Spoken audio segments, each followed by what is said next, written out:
This is the CBC Morning Report for today, Friday, September 1st.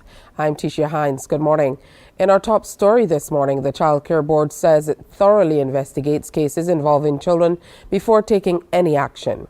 Acting Director Collinson Hill has stressed this amid public debate about the decision to intervene in a situation involving a homeless woman and her children.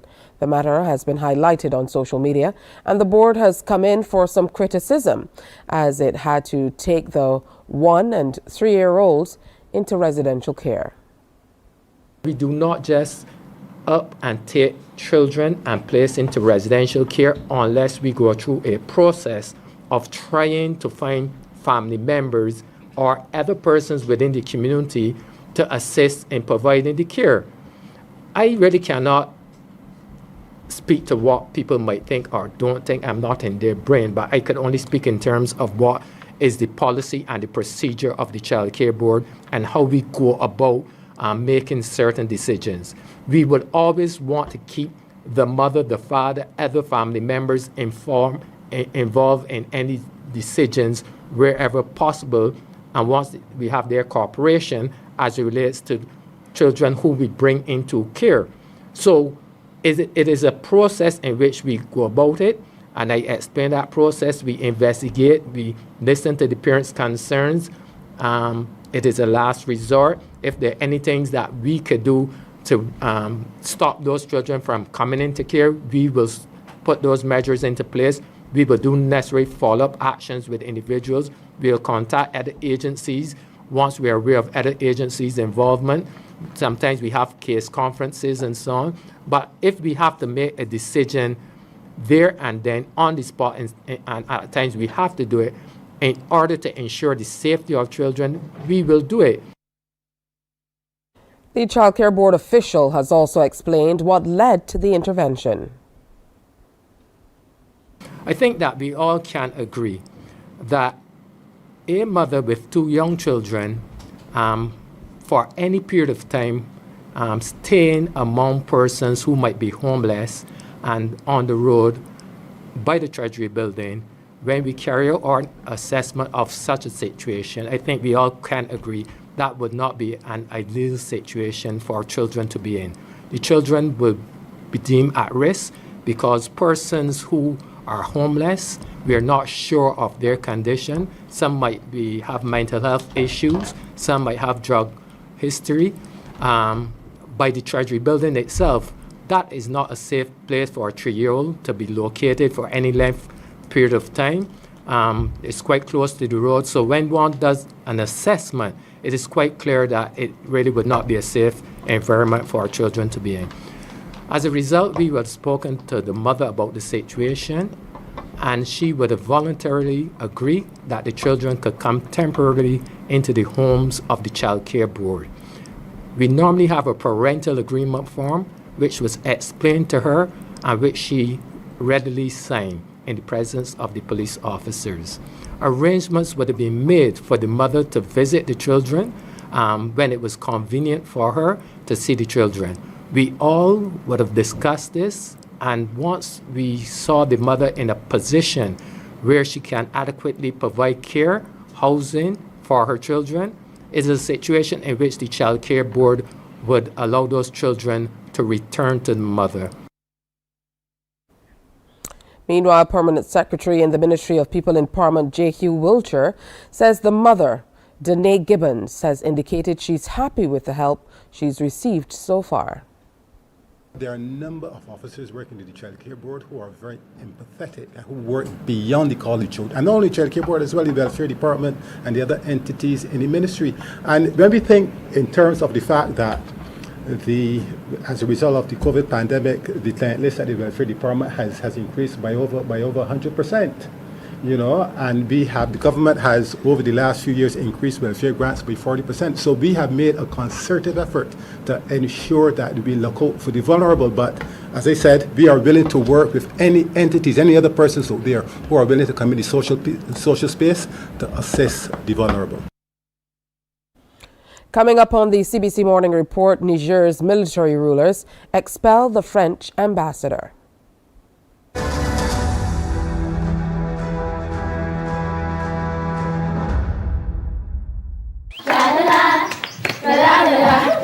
Are you a youth group, 4-H club, school, Cub Scout or Brownie Pack, or any organization or club with children ages 4 to 11 years? If yes is the answer, then we at Fun School, we're looking for you. Let's have fun singing, dancing, listening to amazing stories, doing craft, and so much more. I'm such a kid at heart. But to be part of this fun and exciting new season of Fun School, just simply send an email to Alicia Alves Grant at aa.grant@cbc.bb for further details. Fun School is back, and we're looking for you.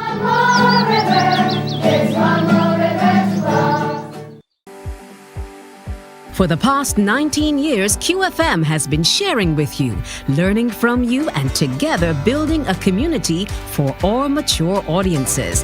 That's why we say Q is good for you.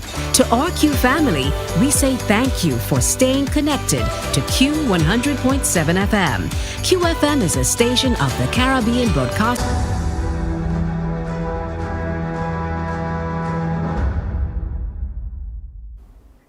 Niger's military rulers have ordered police to expel France's ambassador, a move that marks a further downturn in relations, and one that French authorities say the army officers who seized power in the coup last month had no authority to make. The coup's leaders are following the strategy of military governments in neighboring Mali and Burkina Faso in distancing themselves from the region's former colonial power amid a wave of anti-French sentiment. The French government said that the junta doesn't have the authority to expel and that the approval of the ambassador comes only from elected authorities in Niger. Ite, meanwhile, has refused to meet with Niger's new military-appointed foreign minister. Ahmed Idris has more from outside the French embassy there in Niger's capital, Niamey. It's a tense situation here in front of the French embassy and the residence of the ambassador, and this has been the situation since the expiration of the deadline given to the French ambassador to Niger to leave the country on the orders of the military junta here. Now, right over there, what you see are security forces surrounding the embassy. More and more people, more and more security forces are being deployed. Over there at the entrance of the building, you see the location where demonstrators, pro-coup demonstrators, attacked the embassy some few weeks ago when they dispensed, or rather when they directed their anger towards the French, asking them to leave. Occasionally, we also see military vehicles patrolling the major streets around the embassy here and the residence of the French ambassador in Niger. Now, what we are not certain is whether or not force will be used to evict Sylvain Ite, the ambassador of France, to the Republic of Niger. But what we know is that the security forces are stepping up their presence around the residence and, of course, the embassy itself. One security officer told us that they are just waiting for orders to execute, and these orders could include the stoppage of all movements into the embassy and out of the embassy. Already they said they are checking in every vehicle that moves out of the embassy. What's not clear is whether they are going to implement the demands of pro-coup supporters who want electricity, diesel, water and food supplies to be cut off to the embassy. Well, the African Union's Peace and Security Council says it has decided to immediately suspend Gabon following the military coup in the country this week. In the short run, it's more a form of action to show that they are not happy with the coup. But in effect, it's not going to have very much any effect on what's happening in Gabon. In fact, what they're saying is very much what the United Nations has been saying, the United States, the European Union. They all condemn the coup because, after all, they don't have any other option. If they didn't condemn the coup, then that would fuel or allow other people in the region to, or other soldiers in the region to do very much the same. And that's very much a fear at the African Union, but also amongst the regional bodies, that this coup attempt, this successful coup as it seems, and the series of coups that we've seen in the Sahel might fuel more of these coups in the region, specifically in Central Africa, in neighboring Cameroon, where there was Paul Biya, who's been president since 1982, in Equatorial Guinea, where you have President Obiang, who's been president since 1979. So what happens in Gabon has repercussion for the region as a whole. Well, it's time for us to preview what's coming up on Morning Barbados. Today, we're telling you all about the winners of the recent badminton tournament. We also will be telling you about CPL, Caribbean Premier League, here in Barbados. It's Physiotherapy Week, so we're going to update you on all of the activities that will be coming up as we celebrate with the BNOCL on Morning Barbados, plus a follow-up on the Smith, Wint and Foster family reunion event that we highlighted some weeks ago. There's lots with that, and we're also going to be updating you on that Are You Back to School Ready competition. That's a part of our presentation, a chance to win a tech bundle right here on Morning Barbados. That's coming up at 6:30 though. Right now we have more news, sports and weather. Stay with us.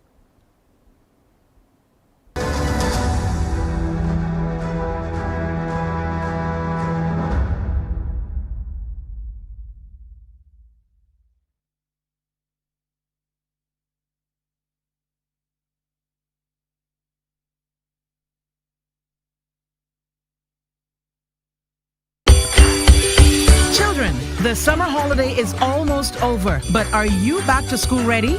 Get back to school ready with Mornin Barbados and get a chance to win a back to school bundle, including a printer, a tablet, and headphones, just in time for the new school year. The Mornin Barbados Are You Back to School Ready promotion starts August 31st until September 13th. If you're between the ages of 8 to 15, all you have to do is tune in to Mornin Barbados and listen for when we ask, are you back to school ready? Call us at 228-5562 or 228-5563. Answer 3 questions correctly and your name goes forward to the final draw. Remember, callers must be between the ages of 8 and 15. The winner will be announced on September 14th.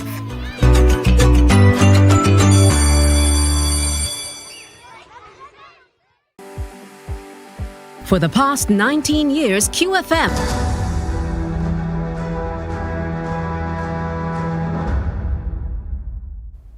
A new kit now offered locally allows Barbadians to complete part of the process of testing for sexually transmitted infections at home.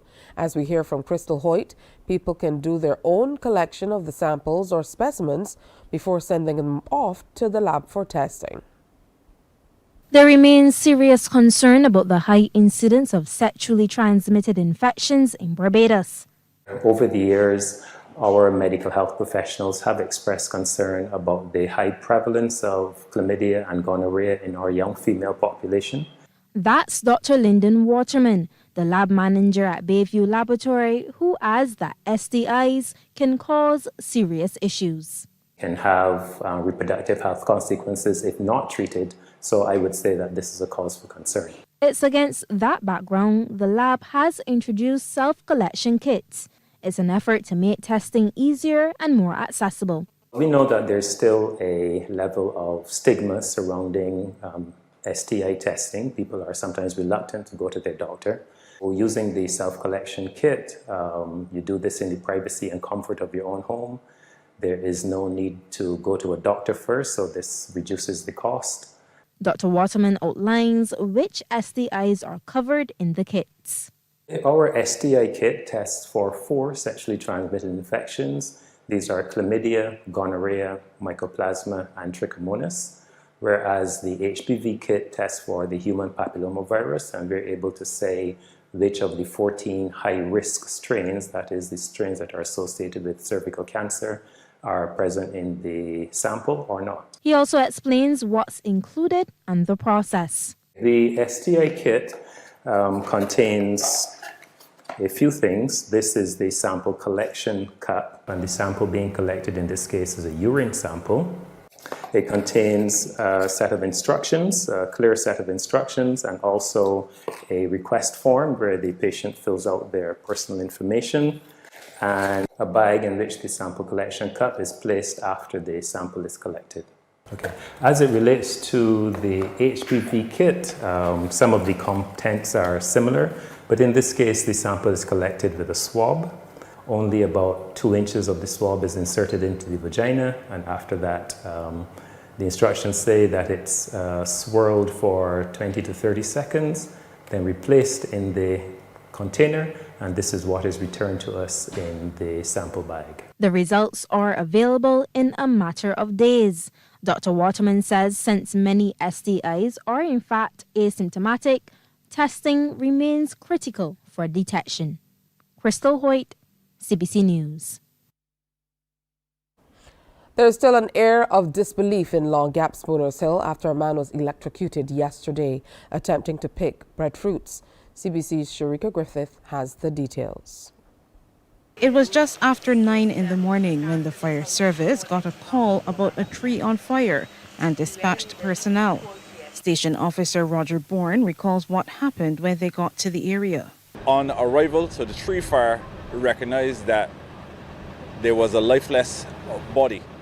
Apparently, the gentleman was picking breadfruits with a metal rod which came in contact with the high tension wires, causing him to be electrocuted. The deceased was later identified by police, who arrived soon afterwards, as 36-year-old Ramon Ronaldo Dawson. Lawmen said his body was found face down with several burns. He was pronounced dead by a medical doctor. The firemen meanwhile had extinguished the tree fire. Also dispatched to the scene was a crew from the Barbados Light and Power Company. Senior Engineering Manager Victor Callender offered this reminder to Barbadians in the wake of the tragic incident. One of the things people need to be cautious of is when you're picking fruit especially, and you're using metal rods. That's one thing you should avoid. But especially when you see a power line near, and not through the tree, but near the tree. Because metal rods can be very long, and it might actually come in contact with the tree. In which case, then you might get injured, or that might also result in death. So one of the things we like persons to be aware is be aware of your surroundings and ensure that once you want to pick fruit, that there are no power lines near where you're picking those fruits. Police investigations continue into this unnatural death. Sharika Griffith, CBC News. Guyana's Ministry of Legal Affairs has inked agreements with law enforcement and supervisory agencies to improve cooperation and information sharing in combating money laundering and financial crime. We hear more on how the partnerships will work on this Newsroom Guyana report. The agreements were signed between the head of key agencies, including the Guyana Police Force, the Guyana Revenue Authority, Guyana Gold Board, and the Guyana Defense Force Scores Guard during a simple ceremony held in the conference room of the Sleep-In Hotel on Church Street, Georgetown. Through the agreements, Guyana will be able to implement and comply with Recommendation 2 of the Financial Action Task Force, which deals with national cooperation and coordination that requires countries to ensure that policymakers at the operational level have effective mechanisms in place so that they are able to cooperate, coordinate, and exchange information with each other as it relates to the development and implementation of policies and activities to combat money laundering and financial crimes. The move is part of Guyana's effort as it prepares to demonstrate compliance with and effective implementation of the Financial Action Task Force recommendations, which are aimed at combating money laundering, terrorism financing, and proliferation financing. The Caribbean Financial Action Task Force will be conducting an on-site assessment in Guyana beginning on September 4. In his remarks, Attorney General, Minister of Legal Affairs Anel Nandalal said over the last 3 months, several pieces of legislation were passed in the National Assembly to improve Guyana's effectiveness in mitigating these crimes. And what we are dealing with here largely is revenue and the regulation of revenue and money, and to monitor how they are received, how they are generated, and how they are spent. According to Nandalal, Guyana had to update its laws in preparation of the exercise to avoid facing sanctions. So we have been working over the past 2 years in preparing our country for this important assessment, we had to ensure that we bring our legislative requirements up to speed. Administratively,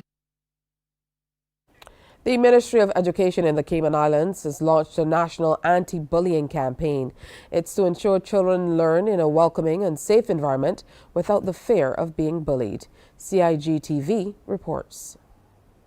Through the campaign, the ministry will create awareness about recent changes to the Education Act, the provisions of the anti-bullying schools regulations, and issues surrounding bullying in schools and how these legislative changes will impact them.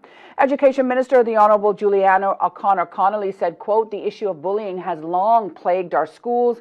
We hope that through the passage of the anti-bullying legislation and the launch of this campaign, we can highlight the measures, including the response mechanisms that schools have implemented to enhance the safety of the learning environment and also ensure that children who are victims of bullying and those who have witnessed bullying in school will feel comfortable enough to report these incidences," end quote. The first phase of the campaign started on the 21st of August. The Jamaica Youth Advocacy Network has welcomed the directive from the Ministry of Education indicating head coverings are no longer mandatory for male Rastafarian students with dreadlock hairstyles. However, the group stresses the need to constantly be vigilant as the policy takes effect. We get more in this TVJ report.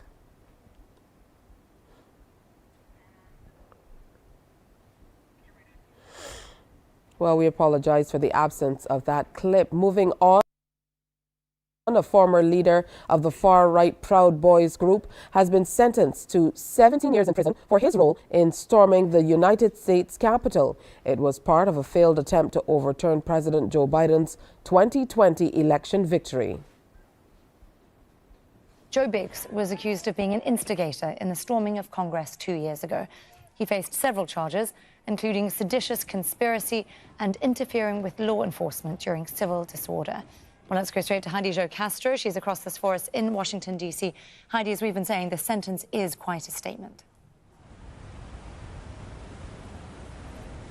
That's right, Nastasia. 17 years. This is the second longest sentence for anyone related to the January 6th riot, falling just 1 year short of the 18 years that the leader of another far-right extremist group, the Oath Keepers, had received earlier.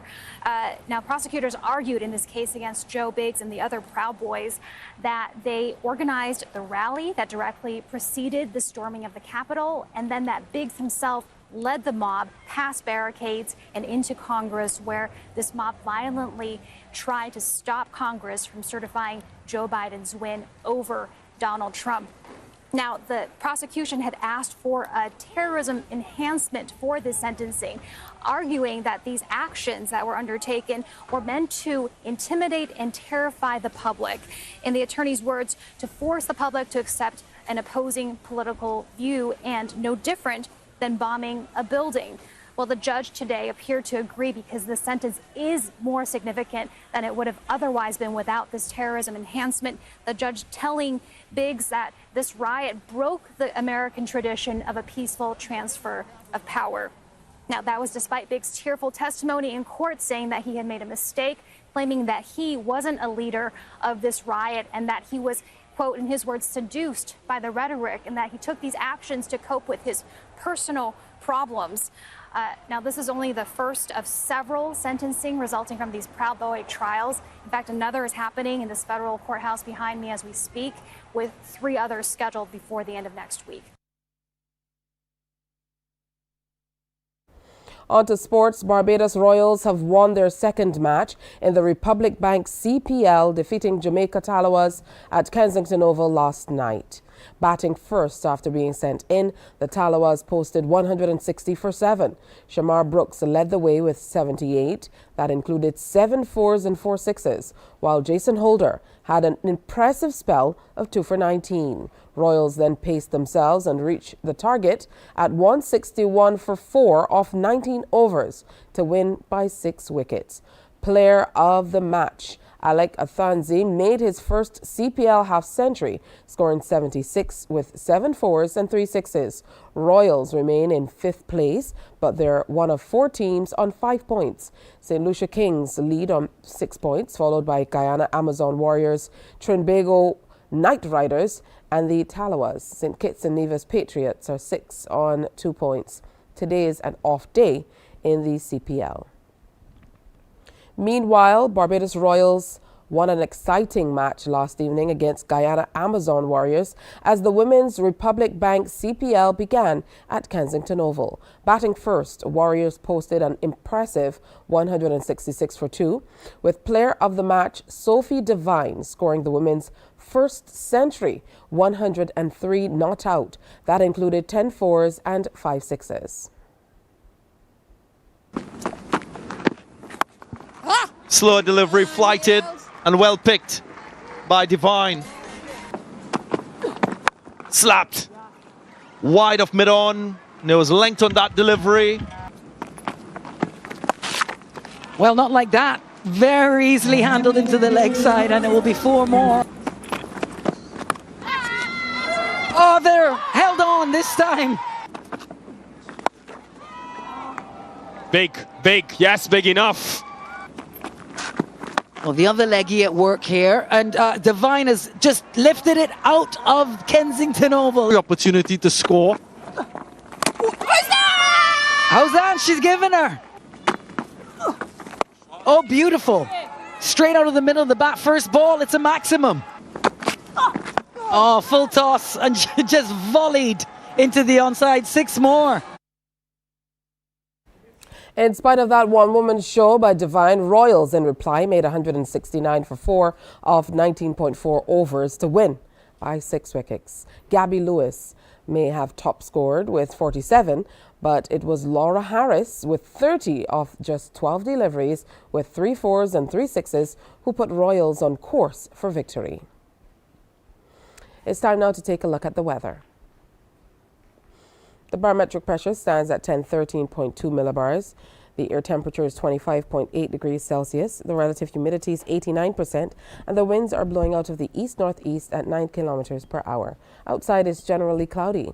Sea conditions for Barbados for today as you head out for your early morning sea bath. Be mindful it's smooth to moderate in open water with swells ranging from 1 to 1.5 meters. And here's a look at how the tides roll in today. General forecast for Barbados, sunny with cloudy periods with scattered moderate to heavy showers and a very slight chance of isolated thunderstorms. Into the evening, here's what you can expect. A mix of clear skies and clouds with a few brief scattered light showers. Well, that's today's morning report. Our next newscast is Newsday at 12 noon on TV8, followed by The World at 1 via our radio network of stations on 100.7 FM, 98.1 The One, and 94.7 FM. Morning Barbados is next. Wake up, wake up, wake up, wake up. Barbados, get up. Good morning. Good morning, Barbados. Good morning. Good morning to you. Good morning. Morning, morning, morning. Good morning to you. Good morning. Morning, Barbados. Good morning. Good morning to you.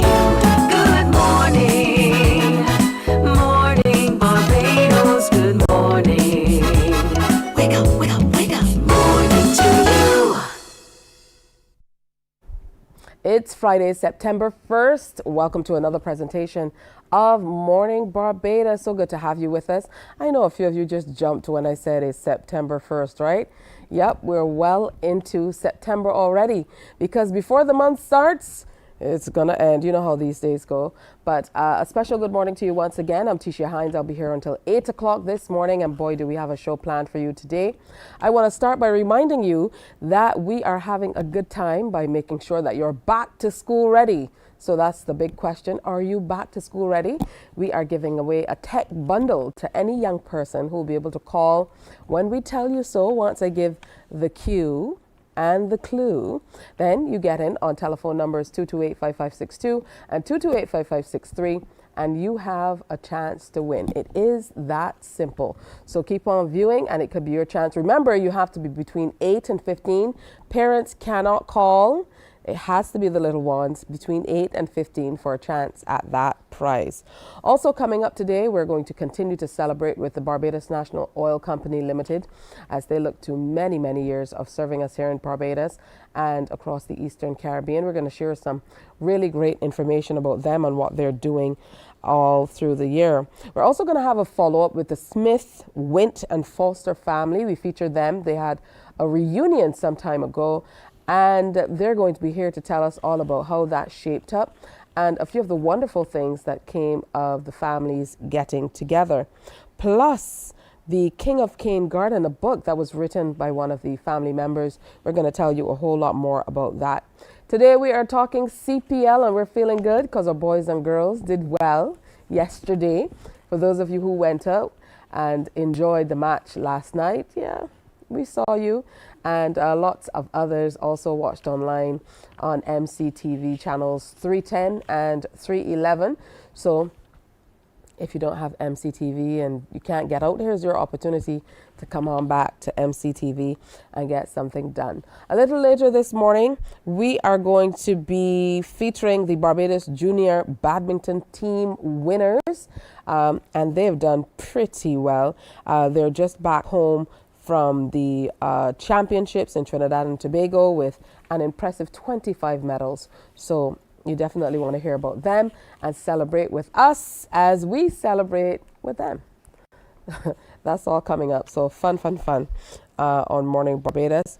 Plus, we are telling you all about Physiotherapy Week and all of the activities that will be coming up as a part of Physiotherapy Week. It's very important that we talk about these observances that are coming up, because there are so many people who are suffering through all types of conditions, especially as we look to sport and talk about sport. We love our sports people, but there are some people who help to take care of them and other people with different conditions who we really need to salute. And this is an opportunity to do so. So sharing with us this morning, we have Stacey Boyce, President of the Barbados Physical Therapy Association, and Marita Marshall, who's Public Relations Officer with the Barbados Physical Therapy Association. We're talking about Physiotherapy Week, September 3rd to 9th, this year, 2023. Good morning, ladies. Good morning. Good to see you. Good to see you too. All right, great to have you with us here on Morning Barbados. All right, so Stacey, Physiotherapy Week 2023, let's talk about how you guys will be marking the time in terms of activities.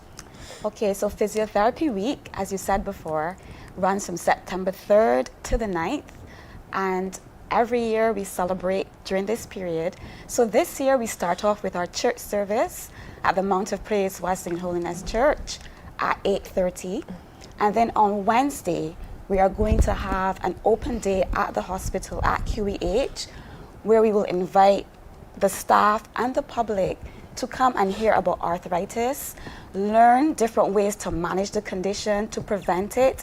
It will be a very interactive session, and we invite everyone to take that opportunity to come out and learn. And then on the 8th, which is on Friday, next Friday, will be World Physiotherapy Day. And that's where we celebrate physiotherapists all across the world, and of course in Barbados as well. And on that day, you will go to our Instagram page and you will see all the things that are happening in all the physio offices and at the QEH. And then we culminate our activities on Saturday the 9th at Sky Mall, where we will have a public awareness day where we focus on the theme arthritis and the role of the physiotherapist. So there will be several physios there. We will have booths. There will be lots of learning activities, as well as we will be having displays of our specialty areas where the public can come and ask questions, get information, and learn about arthritis, as well as all the other areas where we impact. All right, there truly are a lot of areas that you impact. So for those people who are looking on and thinking, okay, where does a physiotherapist fit into my life? You know, let's talk about this and all of the areas that you're able to kind of reach in and interact and engage and help people, really. Yeah, well, Tisha, you already touched on the area, and that's an area that I think most people are familiar with. That's sports. Sorry. So when you talk about physical therapy, most people think about sports straight off.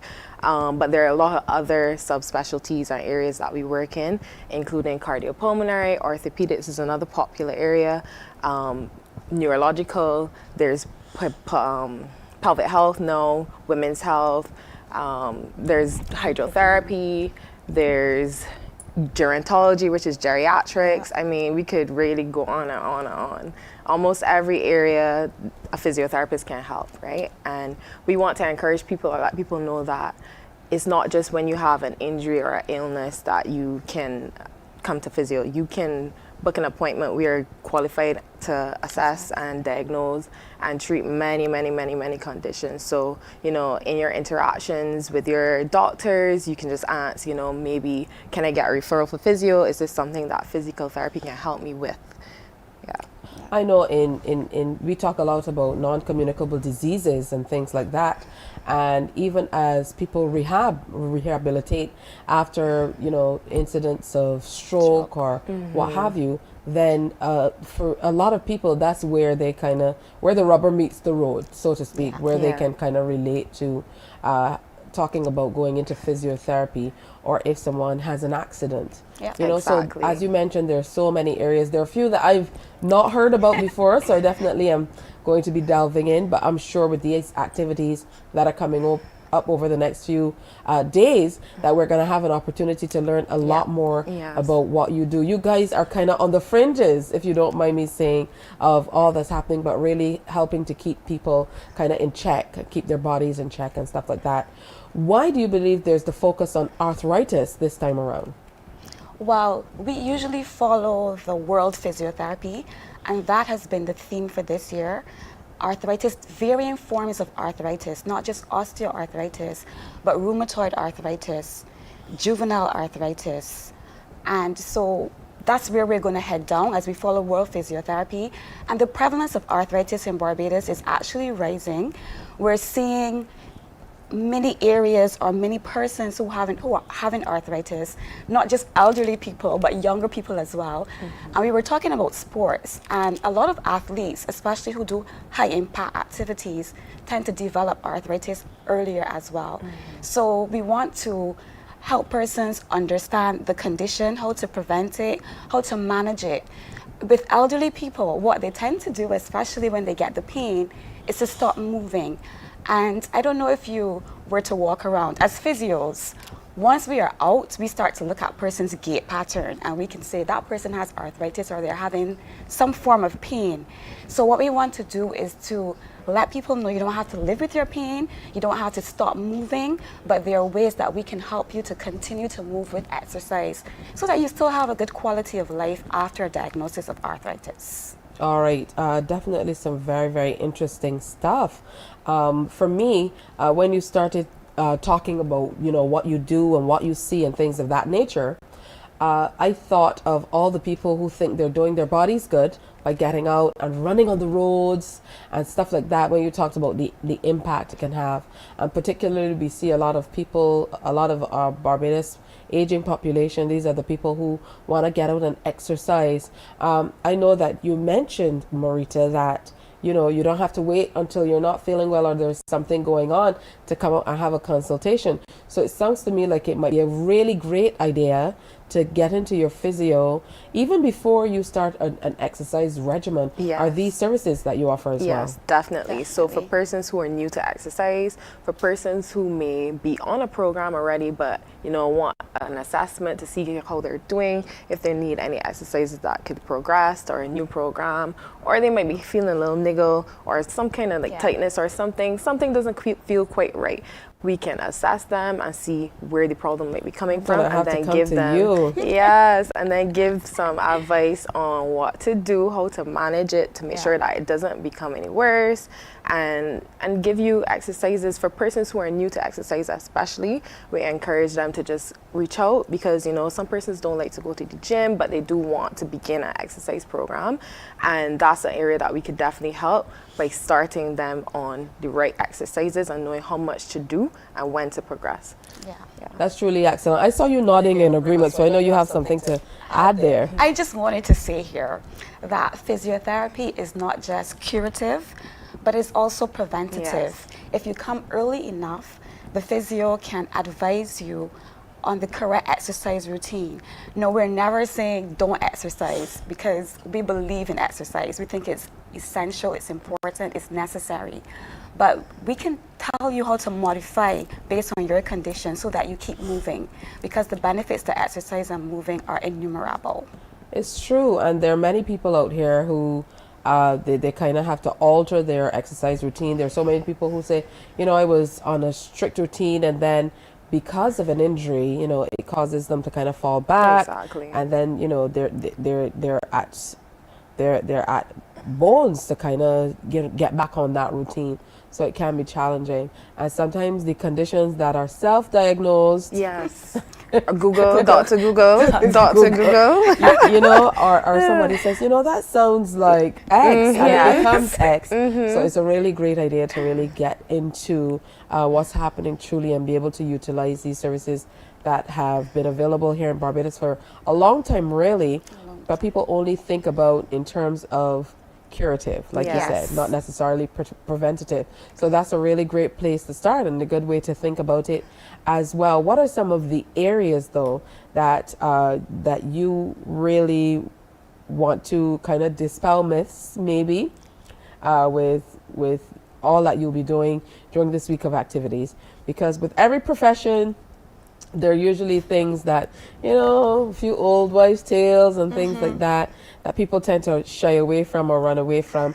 And for me, it's a lot of people who seemingly think that physiotherapy can be painful. Right, I was just going to say that. So, you know, talk to me about that.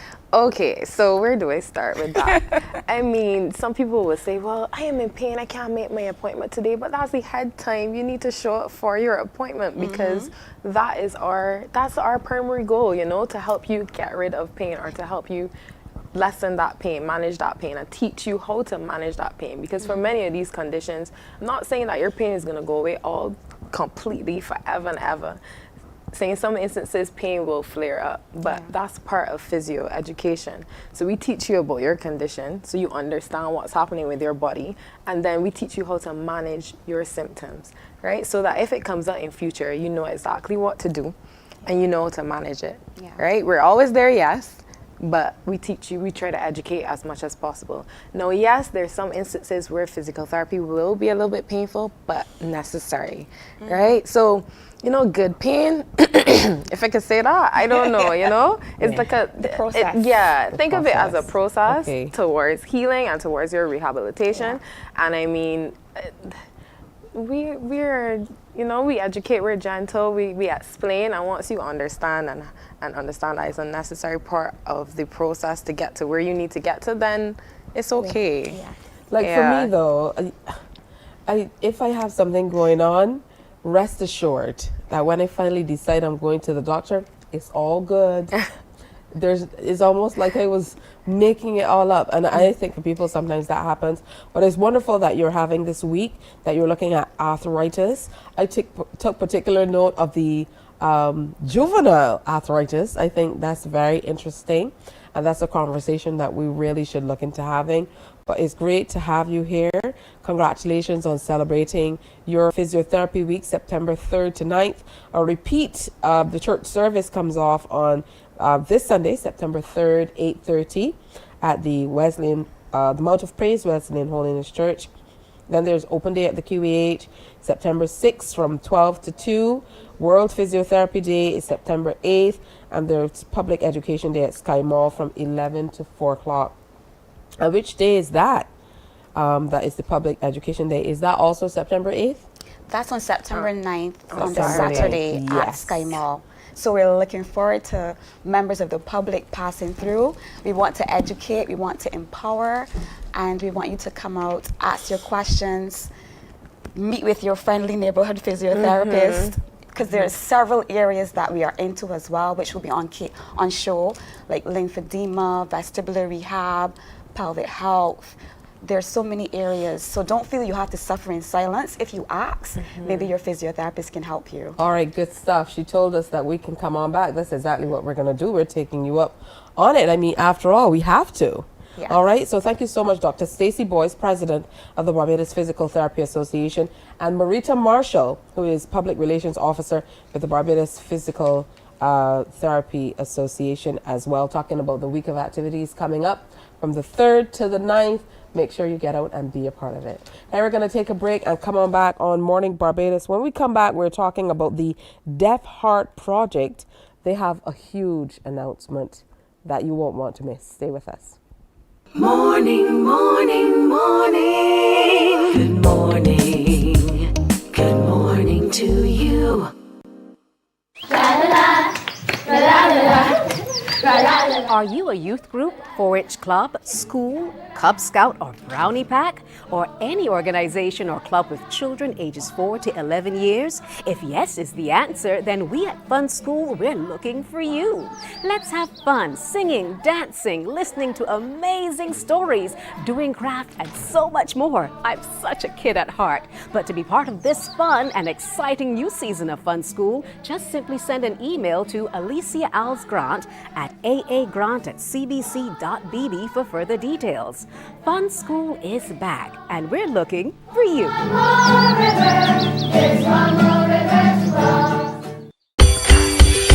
Children, the summer holiday is almost over, but are you back to school ready? Get back to school ready with Mornin Barbados and get a chance to win a back to school bundle, including a printer, a tablet, and headphones, just in time for the new school year. The Morning Barbados Are You Back to School Ready promotion starts August 31st until September 13th. If you're between the ages of 8 to 15, all you have to do is tune in to Morning Barbados and listen for when we ask, are you back to school ready? Call us at 228-5562 or 228-5563. Answer 3 questions correctly and your name goes forward to the final draw. Remember, callers must be between the ages of 8 and 15. The winner will be announced on September 14th.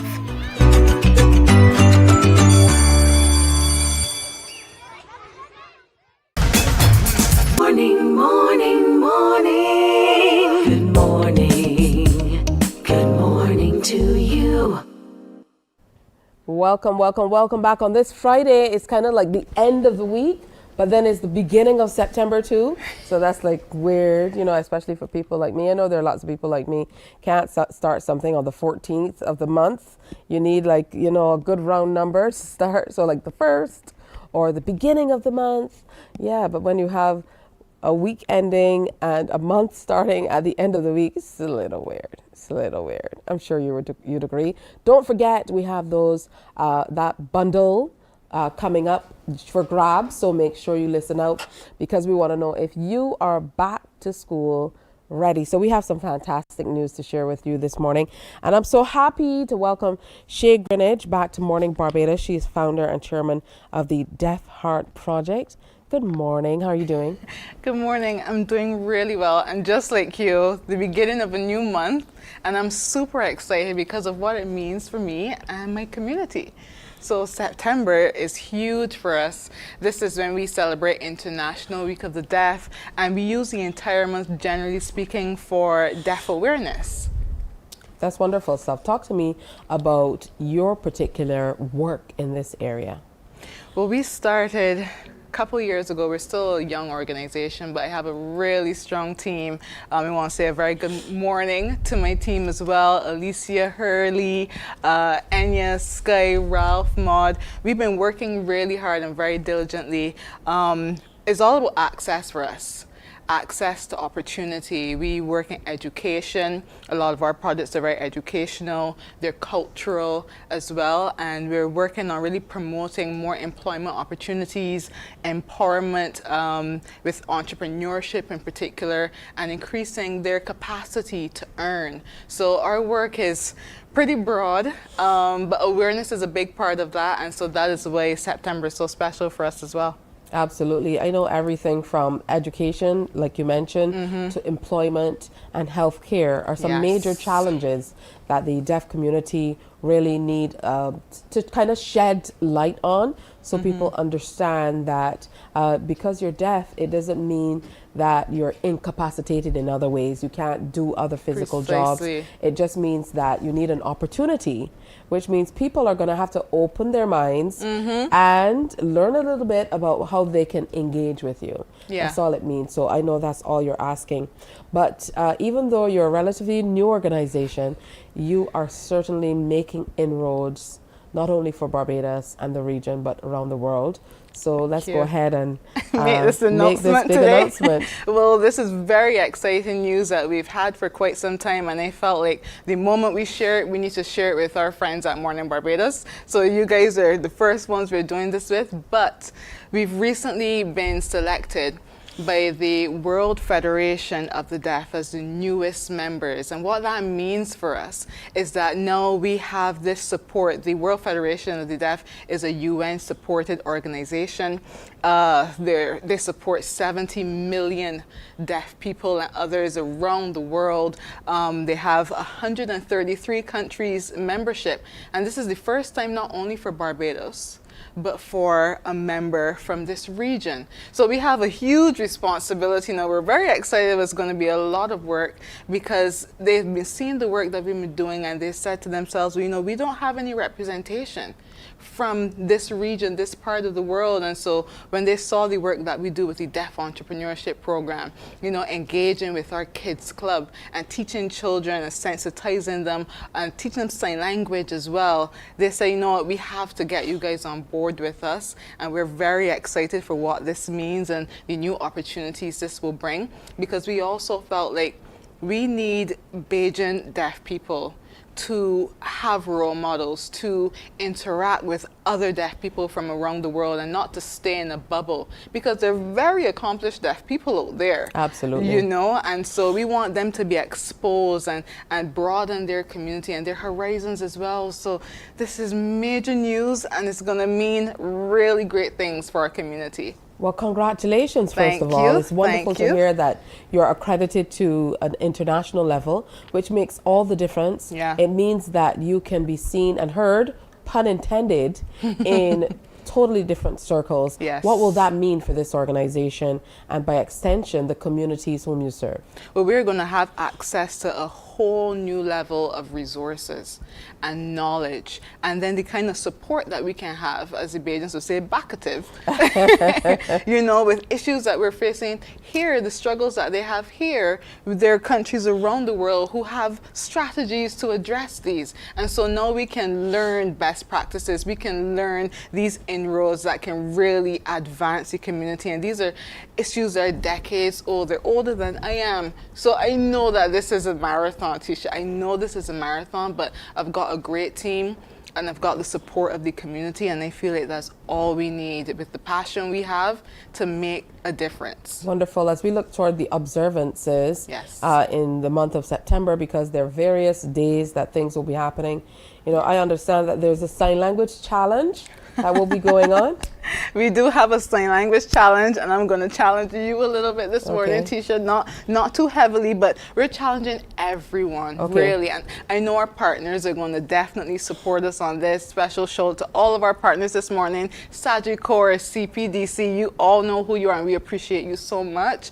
But we are going to be challenging our friends and partners here at CBC as well.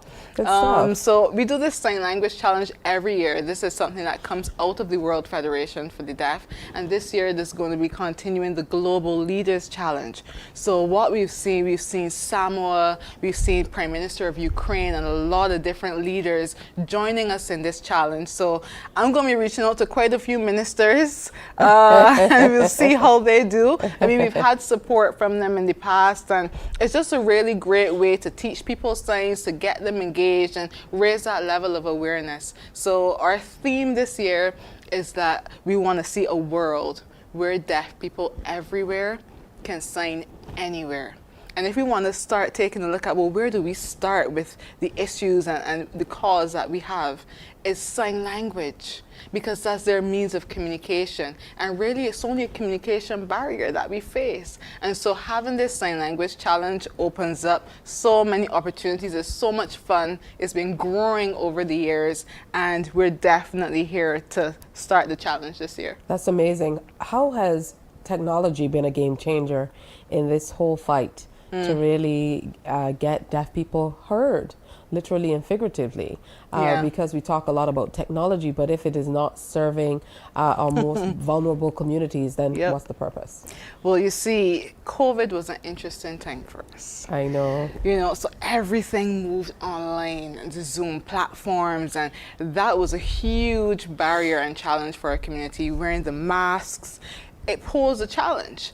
And so we had to go to a new level, getting very creative, and the community would have come to us and they would have said, Shay, we need training.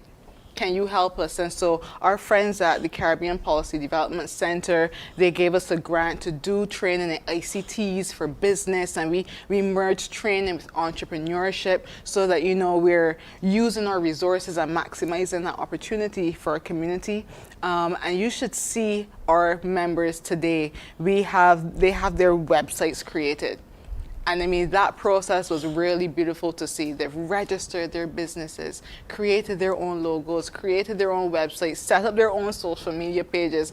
I mean, just to see the growth and be part of that is so exciting for me and for everyone on my team. And we just plan to keep a good thing going. I remember I had a conversation just as COVID started with Carrie Ann.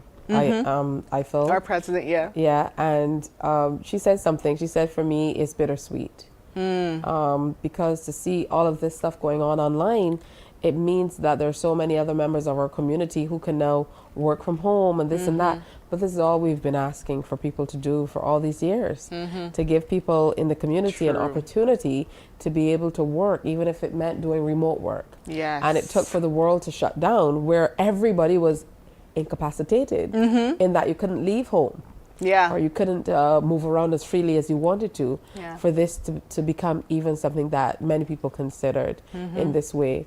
So you know, I'd never thought about it in that way. So very, very interesting stuff. The daily themes, talk to us about that. So the International Week of the Deaf, we start off, we have the 23rd of September. I want everyone to mark this. The 23rd of September is International Day of Sign Languages, and this is when we're going to really be highlighting this sign language challenge. So start practicing your videos. We're going to be posting a video, a how-to on how to get these signs done.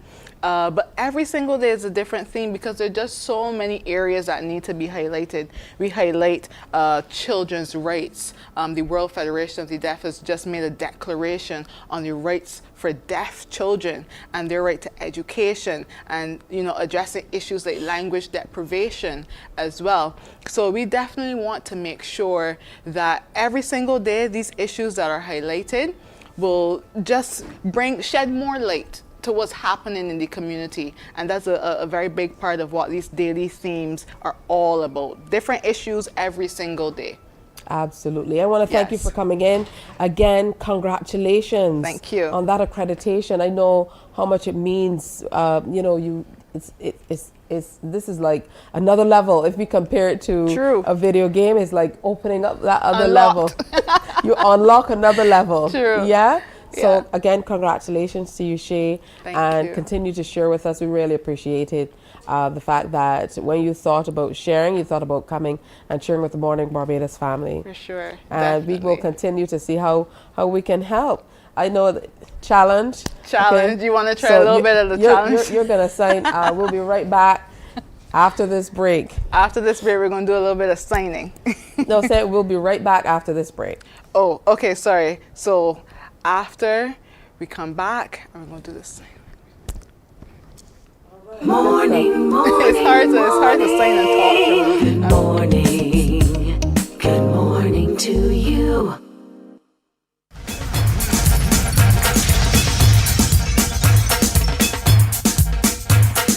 98.1 The One is more than a station. We don't just play music, we keep you company, cheer you up, keep you informed and entertained.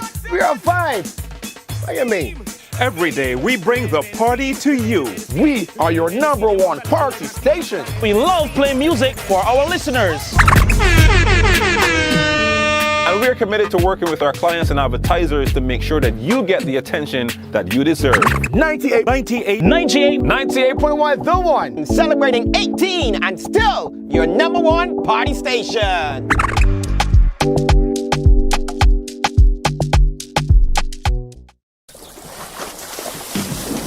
From the beautiful shores of the gem of the Caribbean, Barbados, home of the amazing Harrison's Cave, the tantalizing Oystins Bay Garden, our historic garrison, the indigenous road tennis, and the friendliest people in the world. We are 94.7 FM, the ultimate Bajan experience. We enjoy a game of dominoes and singing karaoke. I just love cruise. When you love me, love. Morning, morning, morning. Good morning.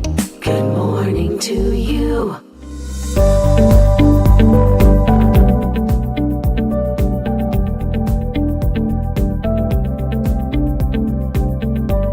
We don't have a crystal ball, but from the looks of it, the future looks bright for BNOCL. The chairman expounds upon what is brewing on the horizon.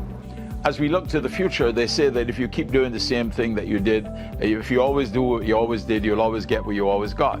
And therefore, we don't want to always get what we always got. We want to be able to look to the future and expand opportunities. We see opportunities in other areas. Prime Minister Mia Mottley has struck up relationships with the government of Guyana. We have probably the strongest relationship today with the government of Guyana. President Irfan Ali and Prime Minister Mia Mottley. We are therefore in the front seat of opportunities as Guyana brings its natural gas by 2024 on land. At the moment, they're not bringing that natural gas on land, but we certainly are going to be in a position to get better deals. And for as long as we probably need the other fuels to drive Barbados Light and Power during the transitioning period. We are very much in the front row of opportunities, both there and I suspect also in Suriname too as well. So how do we transition? That's my thing, and we're going through that exercise now, where we're looking at the whole reorganization of the companies. What is the strategic vision? Are we going to become one company? Are we going to do a whole rebranding, name change exercise, bring everybody under one umbrella, do a rationalization of staff?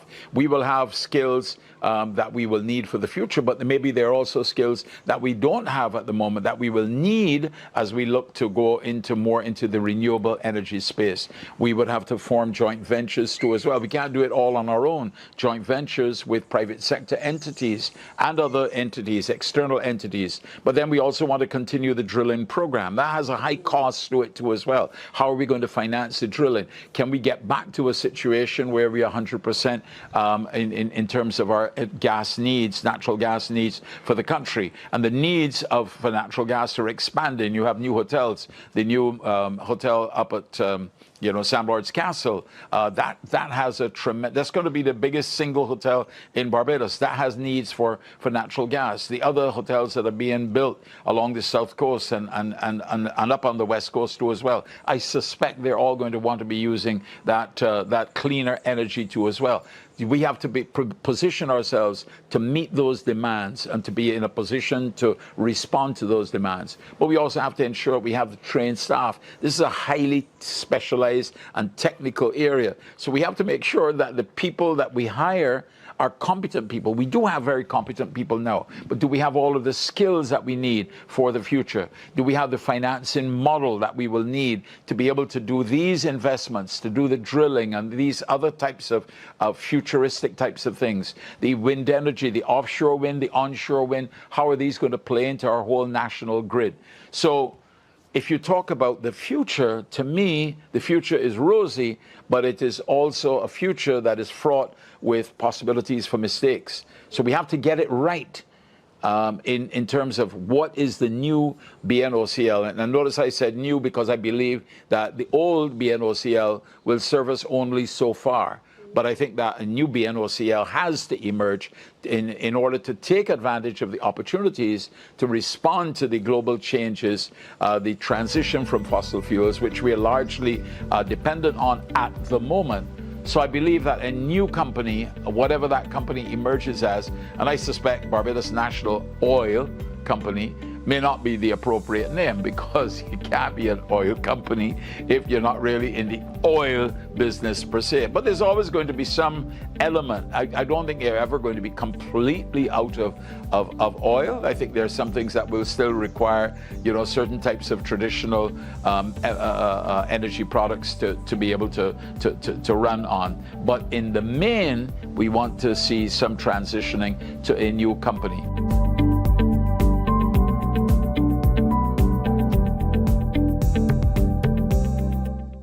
Morning, morning, morning. Good morning.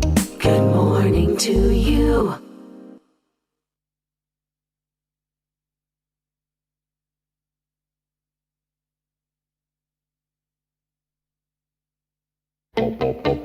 We enjoy a game of dominoes and singing karaoke. I just love cruise.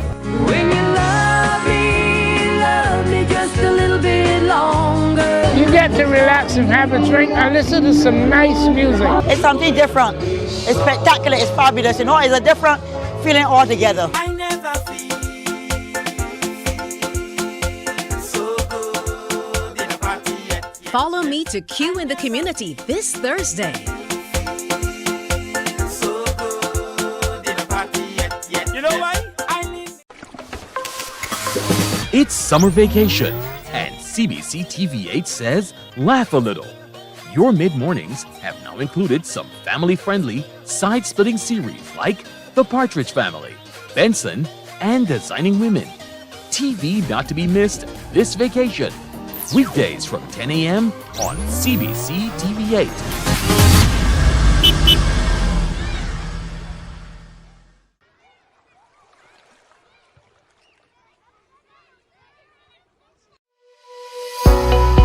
CBC is celebrating 60 years of broadcasting in Barbados. A friend and a helping hand in the community.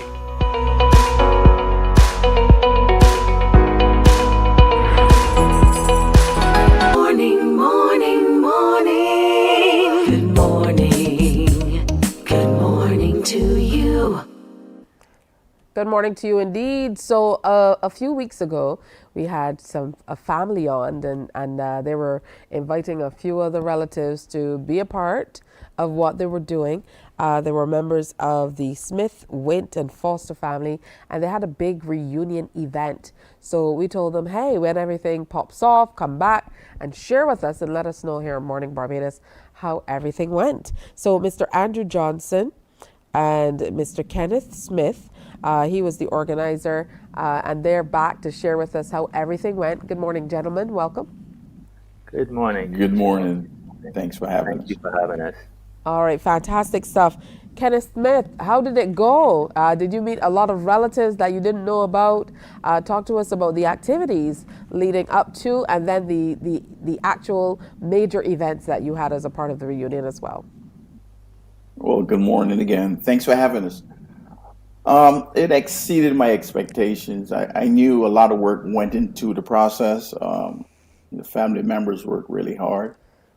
But the meet and greet on the Friday night exceeded my expectations. I met a whole lot of family that I had never met before previously. And the thing about it is it went exactly the way we planned. No music, just folks introducing themselves to each other. And I had goosebumps because a lot of senior family members reintroduced themselves to other family members and had conversations. And while I was moving around, introducing myself also, the conversation was very intriguing about which branch they came from, which tree they came from. So all in all, it was a good night. The weather was good. We kind of were watching the rain, but the rain never came. And the whole night was good. As they said, it was a good vibe. When the senior members come up to you and say, hey, this was really good, it was really good because I guess they had high expectations and everything went well according to plan at that point. Mr. Johnson, what say you? How was it for you? Yes, good morning. Thank you for having us. Good morning, Barbados. Truly, it was a great experience. And after the event, I called some family members to get some feedback, and they were very pleased. The response was very positive. A couple of things we need to work on, but as in everything, there's always glitches, but it was a very great turnout. We had about 170 family members at the gala. And like Ken said, the meet and greet was very cordial. Everyone was pleased to reconnect. The theme for this family reunion was building bridges and connecting families. And that was our desire, that over the past generations, families that has been segmented and had been dispersed throughout the diaspora, that they'll come together again and have a great experience, and there'll be great vibes, and everybody will be, be excited to see each other again after so many years. So travel to Canada and the US and the UK and even throughout Trinidad and the Caribbean. But I thank everyone on the committee for their participation, their role, and Ken and Irving for everything they did. One thing I'd like to mention, that we had a team building bridge and connecting family, and one of our committee members, Angela Parrish, wrote this. I like this, if you don't mind. It was represented by the colors green and rustic, and these colors symbolize the green leaves and the rustic earthy roots and branches of the family tree, which reflected on the tree of life. And like the branches of a tree, our lives may grow in different directions, yet our roots remain connected, and that's what it was all about. Thank you. Is because I believe that you might have a bit of a shortage or something on your headset, so we were hearing a tremendous hum, and some of what you were saying was lost. So let me go back here to you, Mr. Smith. I know that genealogy was a big part of what you guys wanted to really push, to be able to meet up with some new people in the family, and like you said, make the connection for that family tree. So talk to me, Mr. Smith, about any surprises that there were for you, because I know for me sometimes, even moving around, people think of Barbados and say, oh, Barbados is so small, and they think we all know each other, and then you meet somebody with your same last name, and a conversation strikes up, and then all of a sudden you're so surprised at how you are related and how you know so many people, and maybe have just been going in circles around each other and never actually meeting. So I'm interested in hearing about any moments like that. Yes, this is from the foster side. I knew this guy for a long time, but he went to Combermere, and I used to see him every day, and never really, because he was big, imposing, about 6'4", 230, big guy. And finally, we were having a conversation at the picnic. And for some reason, I said, I know you. You went to Combermere, right? He said, yes.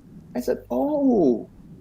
All these years I knew him, did not know he was family.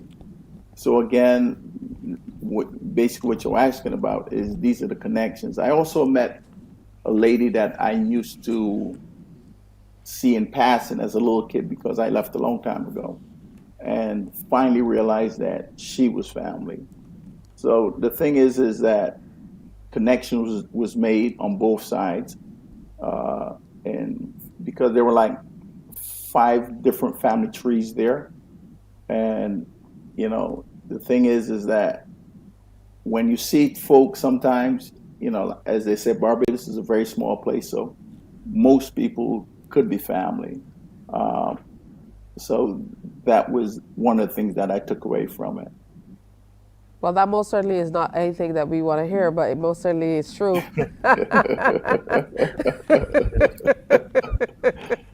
Yes, indeed. I mean, what are the prospects if you're all related, right? All right, now I understand that we finally have Mr. Weeks on the line, and he's the author of The King of Cane Garden. So welcome. I know that you're one of the family members who was able to kind of connect some dots on that family tree and reintroduce yourself to some new family members and so on. So talk to us about your experience with the family reunion. I have never enjoyed Barbados as much as I enjoyed my last visit a week ago. I enjoyed the beauty of the island as much as I enjoyed seeing almost 200 family members. I've been away a long time, and I was actually overwhelmed by the size of my family. We were sort of disjointed over the years. In many cases, a denial of who were our family. But the gathering that we had last week or 2 weeks ago was most rewarding and most reassuring. I was overwhelmed. Oh, that's wonderful. It's great to hear. So, what are you going to do to make sure that you guys keep that connection that you've made with other branches of your family tree? What are you going to do to maintain this relationship that you've been able to build? Well, one of the things the family is going to work ahead. it out as to who will talk. Yeah, one of the things that came out of all this, I was meeting with Andrew and Irvin last night, is that family members are asking, should we have a reunion in 2025? So basically, I'm torn. Some people think it's too soon, but I think in order to keep it going, we're going to take a long look at it because we meet once a month. First Sunday of every month, we meet on Zoom. So we're going to talk about it a little bit. Most folks want it to happen in Barbados, which is the most logical place. 20 minutes. So again, we're going to discuss it, take a good look at it, and see if it's feasible to have it again. I think one of the things that I also looked at is that we have some senior members of the family who I think we owe it to have it again, to bring the group closer together, because we are splintered, we are all over. So I think if we could have it again, we could really, really solidify the whole unit and bring them close together so everyone would know everyone. One of the things that gave me goosebumps, and let me expand a little bit, is at the picnic, there were a lot of kids, fifth generation, sixth generations. We had, kids from all over England, United States. And to see these kids and kids from Barbados playing together and meeting each other for the first time and running races and having a good time, that was one of the things that really, really, brought a tear to my eyes. We played dominoes, dominoes is a part of the family. So it was really, as Irvin indicated, a really, really experience to see that. That's wonderful stuff. Mr. Johnson, let's see if we can get a final word in from you. I know that we had some challenges with your audio, but I saw you there. I saw your longing eyes wanting to share as well. Yeah? Yes, so like Ken said, we stay connected through, we have some social media, like Facebook pages, and we have a Zoom membership subscription, which we're going to have on a monthly basis. In addition to that, we have a WhatsApp forum. So we have methods, social media methods of connecting with each other. And that we're going to continue to do that until we make a final decision as to the next reunion.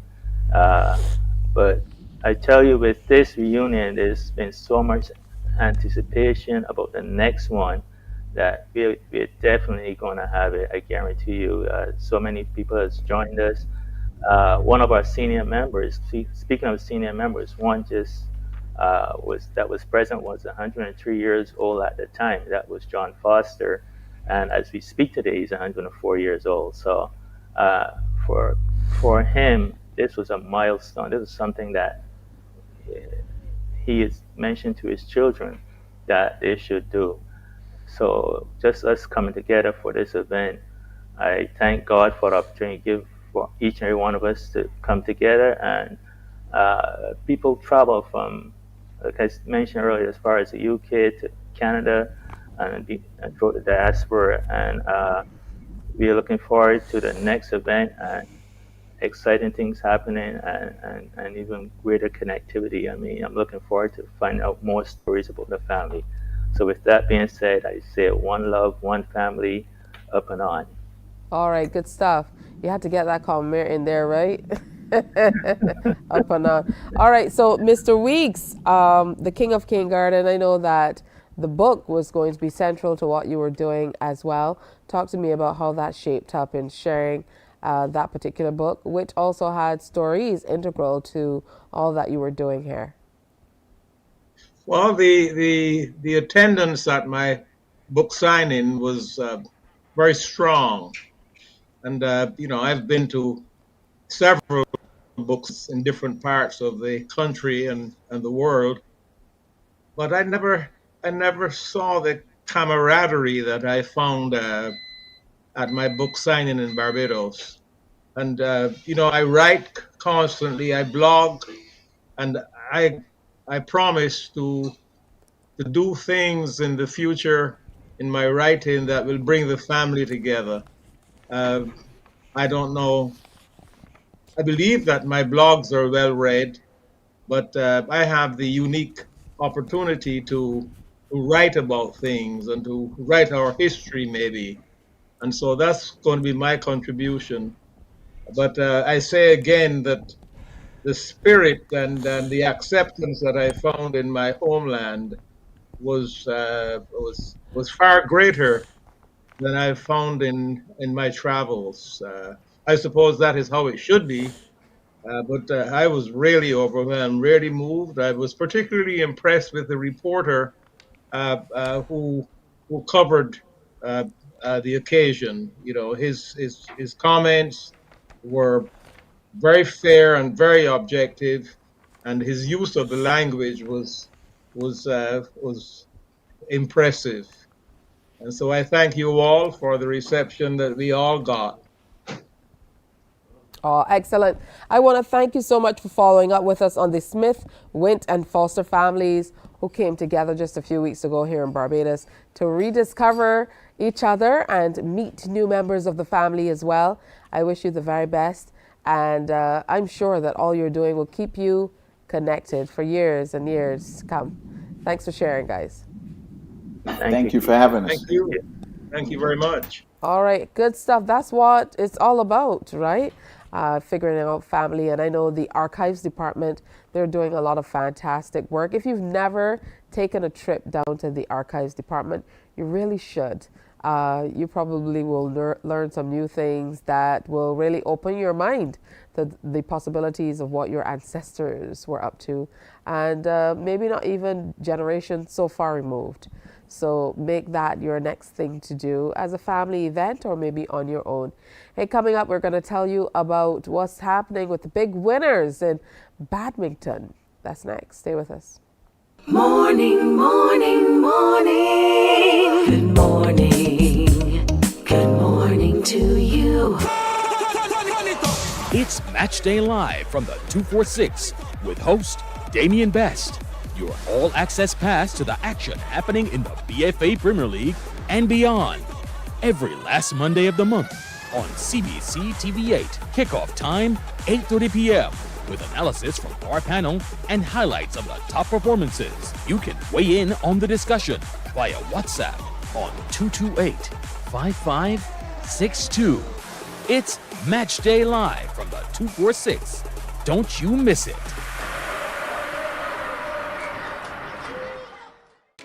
My friend, you don't plan to get it. Oh, Barbados.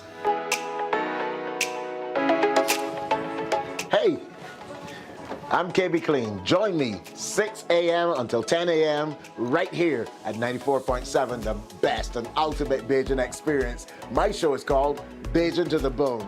Don't miss it. Bajan to the Bone. Weekdays right here and only here on 94.7. Morning, morning, morning. Good morning. Good morning to you. Hey, just about 27 minutes. Mr. Silvers, you're standing in front of my camera. Oh, that's live TV. Come on, it's live TV. What's going on this morning, guys? You know, there are gremlins running around the place sometimes, but that's okay. So we promised you that we're going to tell you about the Barbados Junior Badminton Team winners.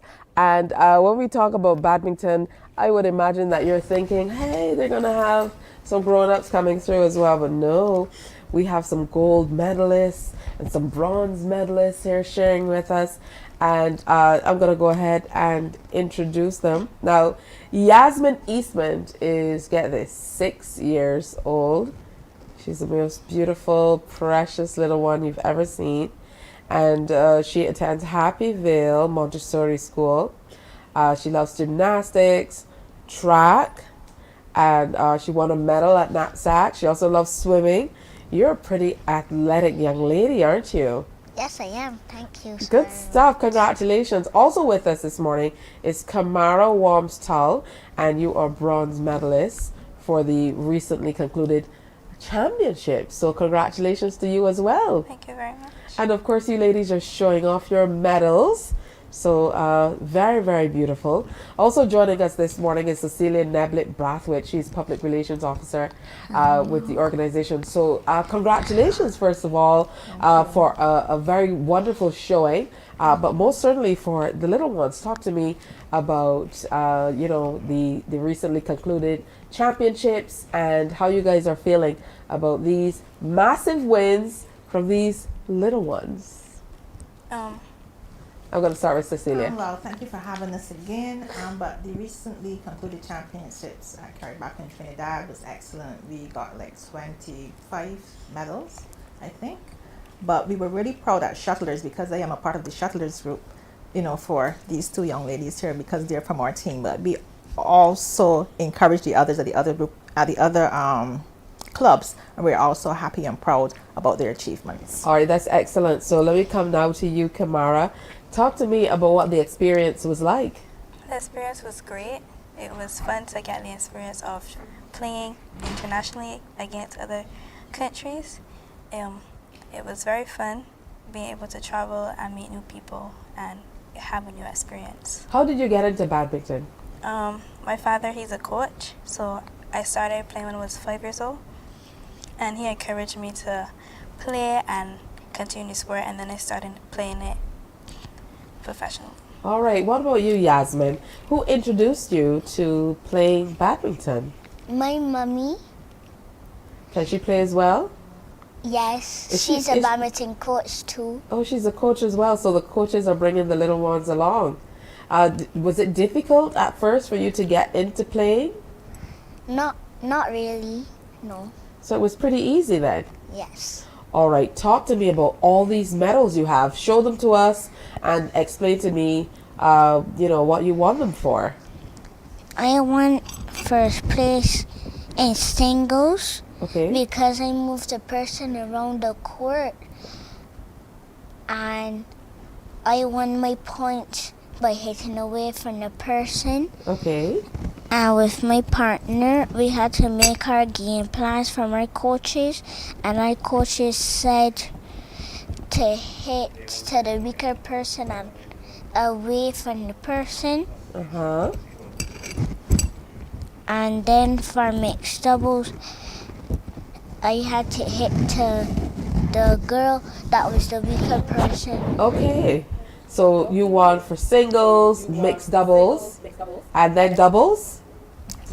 Wow, that's good stuff. If we were closer, we have to do an air high five.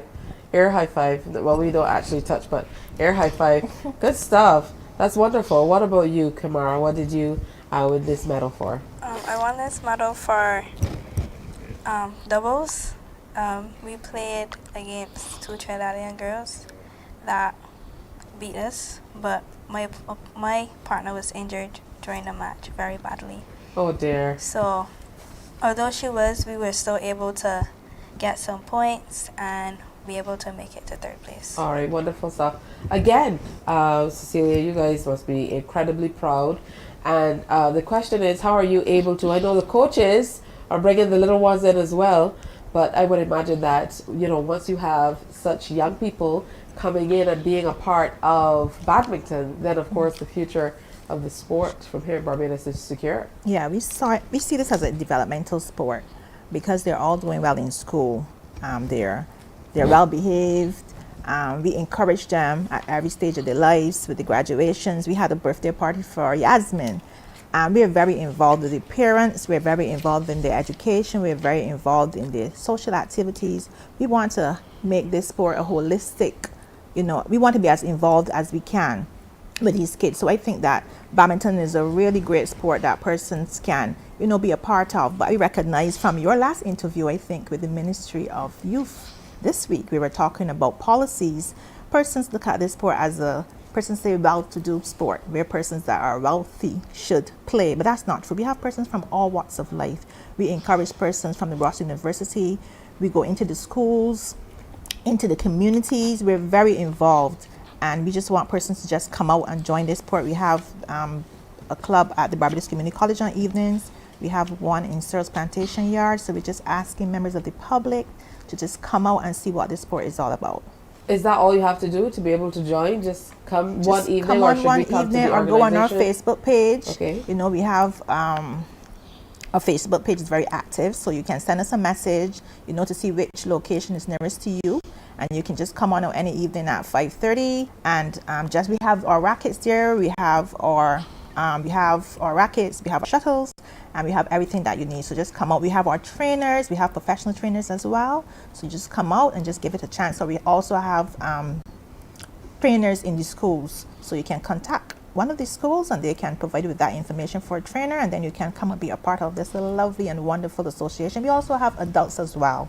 You know, I joined the sport because, you know, I wanted a break from just doing my work every day and just going home and just putting on the weight and stuff like that. So it was a good activity to meet lots of people, lots of parents, lots of other persons in society that you can sit down again and have a conversation while the little ones are playing. So we also talk with granddad on evenings. He would bring his granddaughters, and we have the grandmas, we have the aunties, so everybody sit around, and we are one big happy family. So it's a sport that I encourage anybody in Barbados to be a part of. It's as good as tennis, it's as good as road tennis, cricket, football. Just come and be a part of badminton. All right, wonderful stuff. And how, well, you explained to us how you got involved. Very interesting, wanting something else to do. Yeah, I needed the sport. You know, and have you been getting the workout you need? Well, I have an injury, but oh dear. Yes, I was getting the workout sometimes on evenings. I would play with Yasmin. She would beat adults. Yes, because she's very, very little Serena. She's very good, and she would beat some of us adults. But we don't mind. We are happy to get the little experience, and we are happy for the exercise. You know, we're happy for the camaraderie, and we see it as an opportunity just to relax our minds. You know, and we look at healthy lifestyles as well there as well. You know, we have our water. We encourage healthy eating, healthy lifestyles.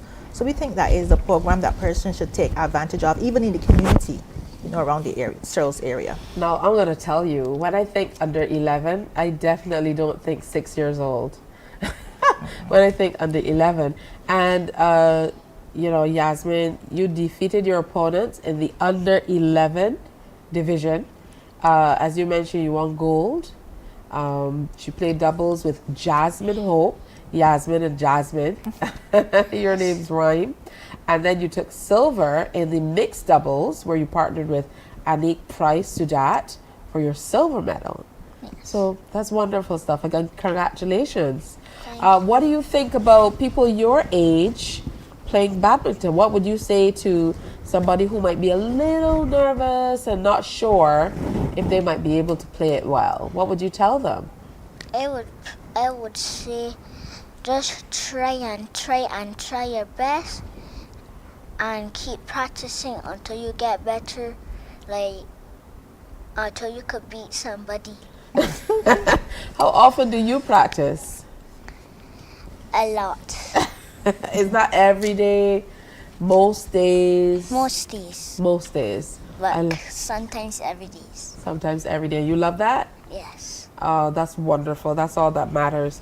And what about you, Kamara? How often do you practice? Well, during Carabao time, I practice every day, and sometimes I will practice twice a day, just so that I can get better. Where are you hoping to go with your badminton? Is this something you're hoping to, you know, continue competing and stuff like that? Yes, please. I'm willing to get into the seniors and maybe travel all over the world to play different countries and win and get far in the sport. That's wonderful. I heard Cecilia talking about it, but I want to hear from you. How are you able to balance school life and your personal life? Because we know you're young, but we know you have personal lives and things to do and people to meet as well. So how are you able to balance all of that with your love for the sport? And you're playing at a professional level already. I mean, you're traveling and representing your country. So how are you able to strike that balance with everything going on? Well, it's not hard because obviously there's sports and then there's still school and having to study and then going out with friends and stuff. But it's easy, once you get used to it, it's easy to balance it because sometimes you have to make sacrifices in order to continue the sport. And some days I do other sports. I do cheer too, so some days I'm not able to go badminton, but I would miss cheer to go badminton because it's a sport that I know that I want to continue and get me far in life. Okay, what school are you going to? St. Michael's. SMS. All right, good stuff. Saw the cheerleaders at Interschool Sports. You guys definitely are doing a good job there as well. I don't know how it is with, you competed in which age category? Under 15. Under 15. I know how it is with the under 15. I mean, there are edges to be done and all that jazz. I have an under 15 myself, so I absolutely get it. You know, it's a real joy to talk to these young people. So many of them medaled, you know, at the championships. It truly must have been a real impressive time for you. 25 medals comprising of 2 gold, one of which is sitting right here with little Yasmin. 11 silver, 12 bronze medals. That is truly excellent. Congratulations to you and all of your team members. Are there any badminton players that you look up to, Yaz? Yes. Ooh. Other badminton players that are practicing hard. I can beat somebody. I know that's always your prerequisite. Have to be able to beat somebody. It's very competitive. Yeah? All right, so thank you again. What's the handle for the Facebook page that you told us all about? Shuttlers Association. Shutters Association. Yes, badminton. Shuttlers Badminton Association. Shuttlers Badminton Association. We definitely will be looking for that. And I definitely will pass through. I'm going to try my hand at it and bring a few people by. And congratulations then, Kamara. And congratulations, Yaz. Hopefully, you know, when I come, I'll be able to have a little one-on-one training with the gold medal. Are you open to training sessions? I mean, if I come, are you open to giving me a few pointers? Yes, I am. Yeah, so, you know, what would you tell me with the pointers to be able to help me, you know, get good at badminton? For starters, you have to start off with some grip for if you want to serve, and you have to be able to get over the shuttle. Okay, so you have to start with the serve. Yeah, so that's the most difficult thing you'd say? You know, getting good at the service? Yeah. All right, you're going to work on it, but you promise that you're going to give me a few pointers, yes? Yes. All right, high five here, high five here. Yeah, all the way. That's all right, Yaz, are you going to stay with me for the rest of the show, or you're not leaving, are you? I don't know. That's okay, you can go. You've had a good summer? Yes, but I want to stay still. But you want to stay? Yeah, I want you to stay too. What about you, Kamari? You had a good summer? Yes, please. That sounds like a lot of good fun. And I can see the smiles. Thank you so much for coming in, Okay, Cecilia. thank you for Always having wonderful us. to Thank see you. you. To see you too. Wearing this hat today. The relaxed hat. Yes, this is relaxed hat. But I know you wear several hats. Yes. So we might see you back in a totally different capacity. Yes. And looking gorgeous as always. Thank you. Yeah? I'm trying. The badminton is helping. Yes. So something else for us to do, something else for us to encourage ourselves with, to get healthy, stay healthy, meet new people, as Cecilia told us. So congratulations again to the entire team. We wish we could have everybody, but congrats to Nathan King, was the boys under 17 champion and the second gold medal winner for Barbados. In the girls under 11, Jasmine Hope won silver medal, and she later partnered with Eastman to claim the silver in the doubles division, like I told you. Hope also competed in the mixed doubles competition with her partner, Jeremy Wright, and they won the bronze medal. In the boys under even division, Anik Price-Sudat won the bronze medal in the boys doubles competition and partnered with Siraj Brathwaite. He also teamed up with Eastman for the silver medal in the mixed doubles. Siraj Brathwaite was the bronze medalist in the boys under 11 singles, and he claimed another bronze medal with Price-Sudat as his partner. Jeremy Wright also won. We also had Liam Bruce, Zavi Haynes, Jaden Walcott, and Sahara Brathwaite. Kamara, like I told you, also won majorly, and Ebony Atherley, as well as Shania Ford. I hope I got all the names of the entire team. If I didn't, again, congratulations to you. We truly appreciate your service for Barbados. I know it means a great deal to be able to compete for your country. Hey, we're going to take a break and come on back on Morning Barbados. Just about 17 minutes to go in today's show. Stay with us. Morning, morning, morning. Good morning. Good morning to you. My friend, you don't plan to get it? Oh, Barbados. Hey, I'm KB Clean. Join me 6 a.m. until 10 a.m. right here at 94.7, the best and ultimate Bajan experience. My show is called Bajan to the Bone. Don't miss it. Bajan to the Bone. Weekdays right here and only here on 94.7.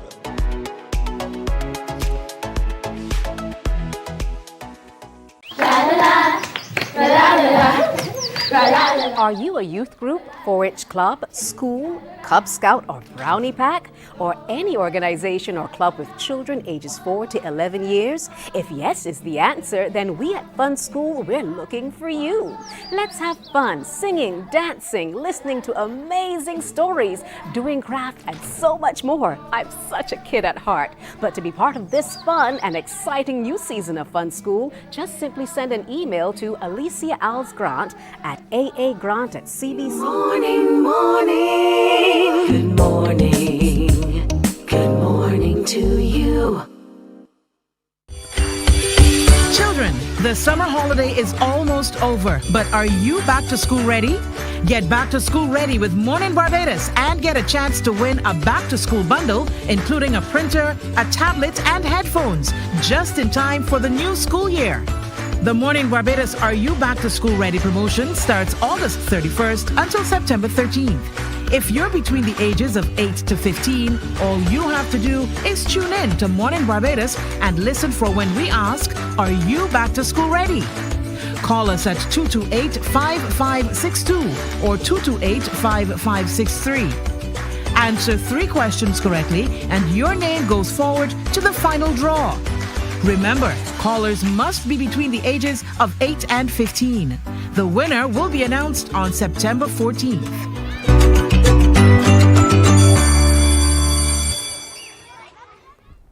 All right, I'm happy to have some company with me, and she has a big question for you. Yasmin, what question do you have for our viewers? Are you ready to go back to school? Exactly. But are you, Yasmin? Yes. All right, let's see if you can answer 3 of these questions, and as we wait for people to call, because you have to call on 228-5562 or 228-5563. So I have a question for you to see if you are back to school ready, Yasmin, what are 3 things that you need in your backpack for school? Name 3 things you need in your backpack for school. Water. Water. Fruit. Fruit. Lunch.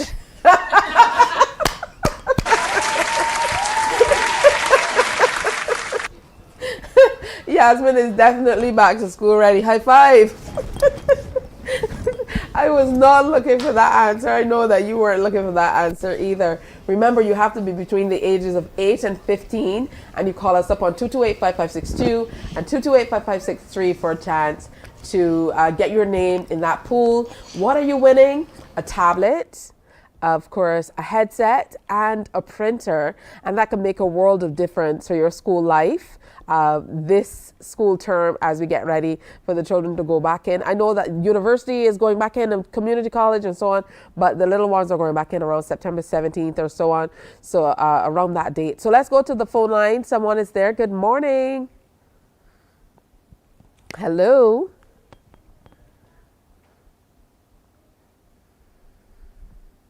Oh, geez, I think we lost that call. Don't get cold feet. Come on, it's not going to be difficult.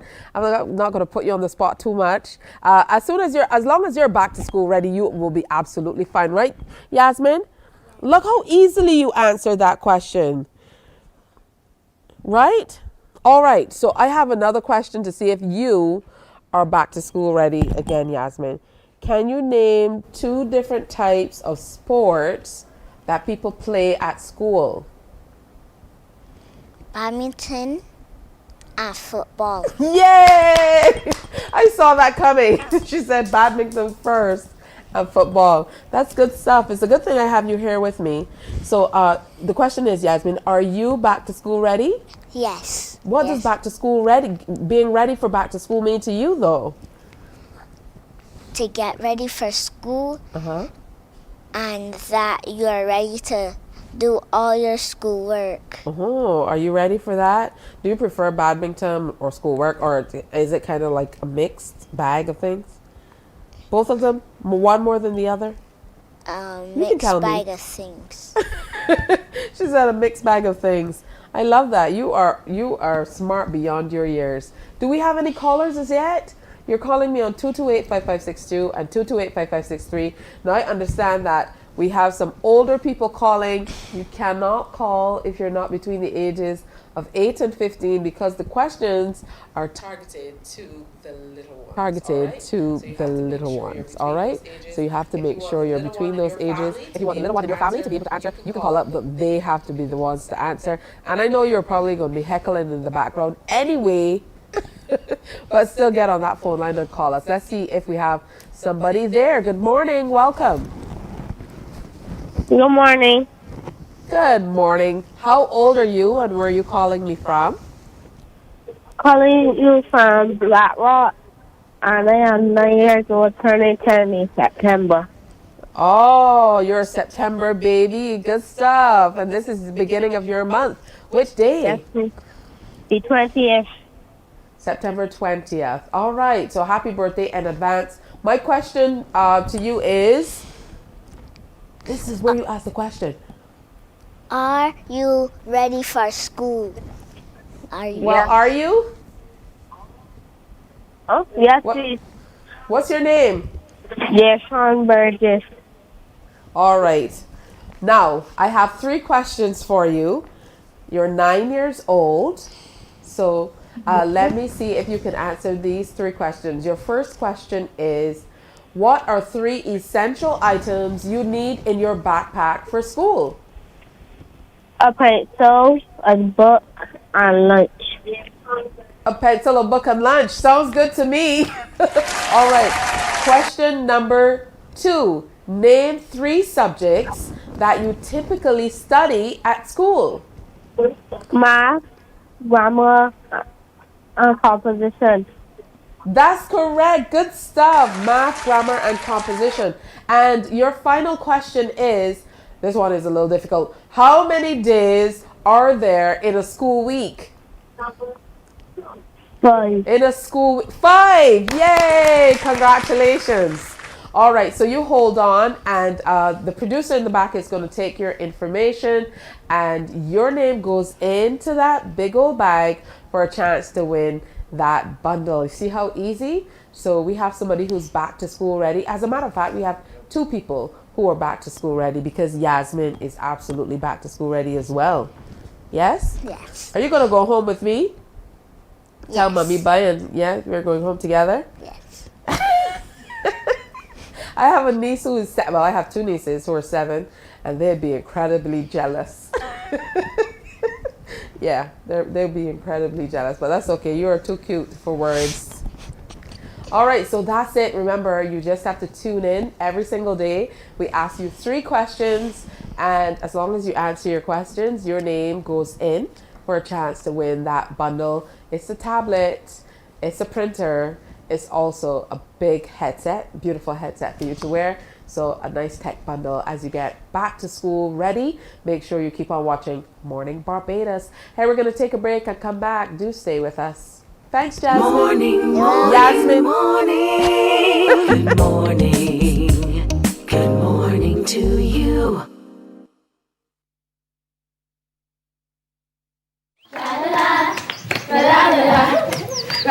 Are you a youth group, 4-H club, school, Cub Scout, or Brownie Pack? Or any organization or club with children ages 4 to 11 years? If yes is the answer, then we at Fun School, we're looking for you.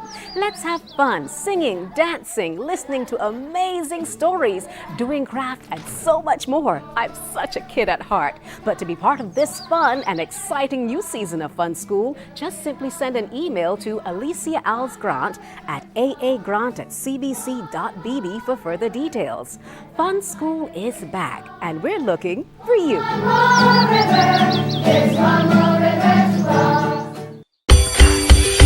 Children, the summer holiday is almost over, but are you back to school ready? Get back to school ready with Mornin Barbados and get a chance to win a back to school bundle, including a printer, a tablet, and headphones, just in time for the new school year. The Morning Barbados Are You Back to School Ready promotion starts August 31st until September 13th. If you're between the ages of 8 to 15, all you have to do is tune in to Morning Barbados and listen for when we ask, are you back to school ready?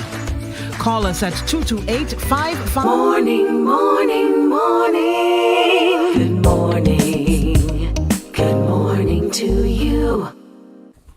Hey, 6 minutes to go before 8 o'clock. I hope you enjoyed that segment as much as I did. So make sure you listen out for the next time we say, are you back to school ready? You make that call, 228-5562 or 228-5563, and you could get your name in that pot for a chance at the bundle. And we have some fantastic questions for you, so you don't have to worry about it. Won't put you too much on the spot. So it's Friday. That means it's the weekend. All week we've been telling you about major activities that are coming up. So we just want to give you a few reminders of what's coming up. Now, the upcoming town hall meeting to discuss the green paper on the national sports policy. The theme of which is reimagining the future sport, a vision for national sports development for the next 10 years. You're invited to come on out to that town hall meeting. The next one is at the Princess Margaret School. It's at 6 o'clock this evening. So come on down and be a part of it. I know there's lots and lots to discuss, and it's very near and dear to a lot of people's hearts. So come on out to that town hall meeting this evening, 6 o'clock at the Princess Margaret School. Also, on September 2nd, for the 6th annual Barbados Ninja Throwdown. That is tomorrow. Doors open at 12 o'clock. Tickets are $40 for adults, $15 at the door at Featherbed Lane, St. John. And tickets are available at ticketlinks.com. I absolutely will be there. I was there from the very first one, and you've loved it ever since they started it. Here's our winner from yesterday. Cheryl, congratulations to you. She was the lucky winner who called in and got it right. That's right. She told us it was at Featherbed Lane. That's me and Nadia. We were at, can't remember which one this was. I believe it was the second Ninja Throwdown. And I usually do some hosting with them. So I would talk to the athletes and so on as the day goes on. So that's our producer, Nadia. And this is me with the cameraman for the day, Carlos. We had a fantastic time. And we're going to have a good time again tomorrow at Barbados Ninja Throwdown. So make sure that, you come on out, even if it is to bring the family. It really is a family event. Now, the inaugural 2023 Mr. Executive Inter-Business and Gentleman's Challenge climaxes with the finals pageant September 3rd at 6:30 at the St. Leonard's Boys School Auditorium. So come out and support these 5 young men representing 5 different schools, and they're going to be competing in different areas. They have the CEO pitch, so they have to pitch a business idea, and then of course they're teaching them to be gentlemen. So there's the date. It's a challenge for them to, they're going to have to bring a date on stage and show everybody what they've learned about how you treat a date. Plus, they all were challenged to do projects in their communities, and they're going to share about that as well. So come out and represent and support the young men of Barbados September 3rd for that very amazing Mr. Executive Inter-School Business and Gentleman's Challenge, 6:30 at the St. Leonard's School. The Barbados Community College, they're preparing to host a week of activities for the incoming students. Orientation Week, which is scheduled for September 4th to 8th. And it's at Erie on the campus. So as part of the orientation, there's the principal barbecue and convocation. On the 15th, there's going to be a Parents' Day as well. It's going to be a Zoom meeting, really. And you can get on board and ask questions and find out more about what will be happening. And there are also a number of activities for students. So you can listen out for some correspondence for those of you, congratulations, who've made it into the college for the next academic year. Now, with the resumption of face-to-face in-person classes, the Barbados Language Center, a division of the Barbados Community College, they're seeking to host families through accommodation for persons who will be participating in their English as a Foreign Language program for September 2023 and beyond. So interested people, they should contact the Barbados Language Center at blc@bcc.edu or at telephone number 426-2858, extension 5328, and you can also visit the Barbados Language Center website to register if you're interested. So they just want accommodation. Some of it is, short term, as little as 2 weeks, and some of it is as much as 1 year. And, they'll explain to you what space they need, what expectations they have. But generally, it's just for you to kind of welcome people to Barbados and help them to acclimatize. So again, you should absolutely try to be a part of that. We want to thank you for joining us this week on Morning Barbados. We certainly are looking forward to all that next week will bring, but I hope you have a fantastic weekend. Be sure to head out to 1 or 2 of these events that will be happening. I'll be at the Mr. Executive Challenge at the St. Leonard's Boys School as well. So make sure you come on out and support however you can. The sports policy thing tonight, there's lots to do, okay? So as you go through your day, wear your smiles, do something nice for someone, and be sure to come on back on Monday. Have a great and safe weekend on behalf of the entire team. So see ya. Bye-bye. Wake up, wake up, wake up, wake up. Barbados, get up. Good morning.